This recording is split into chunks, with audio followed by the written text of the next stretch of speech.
I'm Carl Azus for CNN 10. We're glad you're watching today. This show is centered on an in-depth report that concerns child labor, a large African country, and the element of cobalt. We're explaining how all those things are tied together. First, the issue of child labor. The United Nations defines this as work done by children that puts them in danger or at a disadvantage. It might include slavery. It might include employing children who are too young to do a certain kind of work. It requires them to work instead of going to school or in addition to it, and child labor is against international law. Despite that, a recent CNN investigation found that child labor is used in mining cobalt. This was uncovered in the Democratic Republic of Congo, the DRC. The Central African nation is the second largest country on the continent. It's home to about half of the cobalt in the world, and in recent decades, the DRC has struggled with instability and conflict that may factor into why some of the cobalt that comes from there is mined from children. Cobalt is a metallic element, atomic number 27 on the periodic table. It's used to make everything from paint and jet engines to steel, from glass and tile to batteries, especially the rechargeable kind. It's not just electric cars that utilize significant amounts of cobalt, though car makers including Daimler, BMW, and Volkswagen are all saying they're taking steps to ensure their electric vehicles don't use cobalt that's mined by children. Still, as CNN reporter Nem El Bahr found, it's hard to know for sure, at least in the DRC, what's mined by children and what isn't. Christian and his friends are digging 20 meters down, taking turns at 24-hour shifts. There's no light and little oxygen, but what they bring up is precious. This is the start of a supply chain leading all the way from this makeshift mine to your luxury battery-powered car. The sacks are full of cobalt ore, a crucial component in lithium-ion batteries, set to power the coming green energy revolution. But at what cost? There is growing evidence that the cobalt supply chain uses child labor. Companies say they're working hard to verify the source of all their hand-mined, artisanal cobalt, but that it's a difficult task. We're here to follow the supply chain and see if we can do it for them. Before we set out, even the local governor warns us to expect to see children at work. We arrive at the Musunoi River mine, where the cobalt ore is washed to grind it down. Although we've been given permission to film here, as soon as they see us, officials begin to scare the children away. Not all of them, though, are fast enough. Some work on. One young boy staggers under his load. His friend sees the camera, and he drops his sack. They've clearly been warned. A mining ministry official spots this boy carrying cobalt has been captured by our cameras. His response is brutal.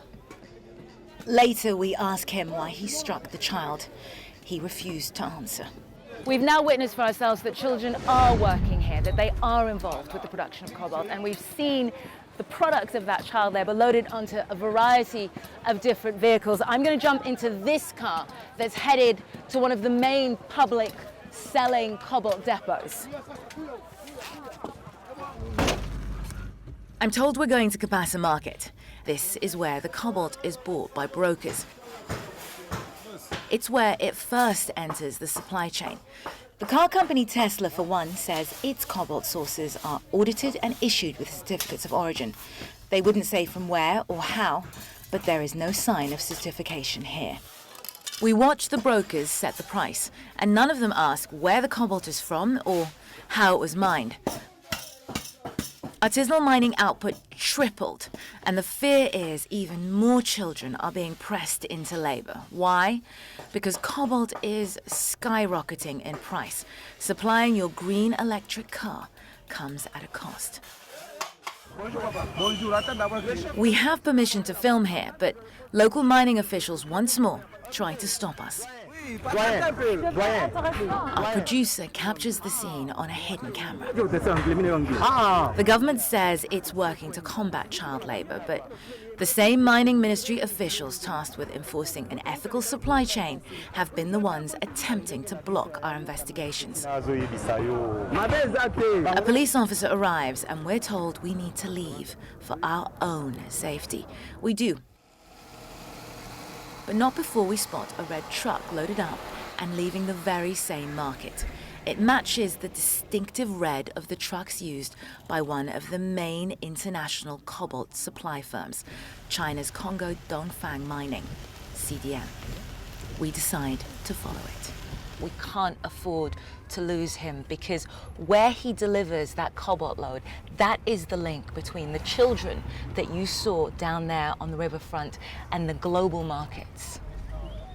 As the truck pulls into its final destination, guards rush out to block our cameras. Stop. Let's go. We later receive a warning phone call. This facility is under the protection of the Presidential Guard. We're told to stay away. What's going on? That appeared to be a CDM truck, but this isn't a CDM facility. Tax records show it was declared non-operational 3 years ago. Rising smoke and export records show cobalt is still produced here. CDM's parent company, Huayu, tells CNN they did have a relationship with the facility, which ended only last year.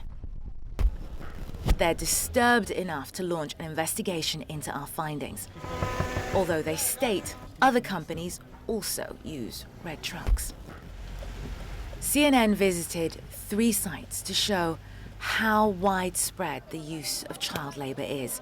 At this mine, in spite of our permissions, we eventually had to resort to filming undercover to capture the children. 9 years. We couldn't prove where exactly the dirty cobalt enters the international supply chain, but we witnessed that it does. Mercedes-Benz, Tesla, Fiat Chrysler, among others, say they have a zero-tolerance policy for the use of child labor, but they acknowledge they are unable to fully map their supply chain due to its complex nature. Car makers simply cannot promise consumers their products are 100% child labor free. This is the artisanal mining cooperative called Kasulu. It's run by the main international supplier, CDM. Rows and rows of red trucks like the one we followed await pickup here. Access and entry are controlled to block the presence of children, and certificates of origin, CDM say, are dispensed in controlled circumstances. This is what the big brand names who source their cobalt from Congo believe governs their supply. But this is the exception, not the norm. The cobalt from Kasulu accounts for less than a quarter of the country's artisanal cobalt export.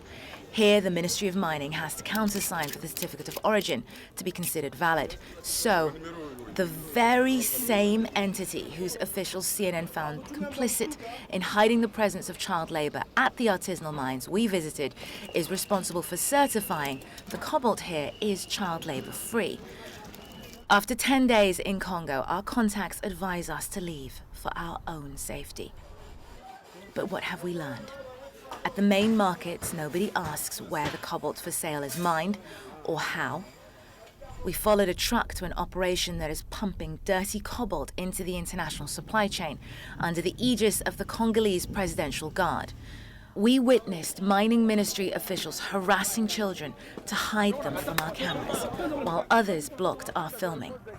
All employed by the same Congolese authority car makers entrust to issue this certification. But from what we've witnessed, it's clear no manufacturer can fully assure you that your electric car is truly ethical. And as demand for essential cobalt soars, it's children like this little boy who are paying the real price. Nemel Barer, CNN, Kolwezi, the Democratic Republic of Congo.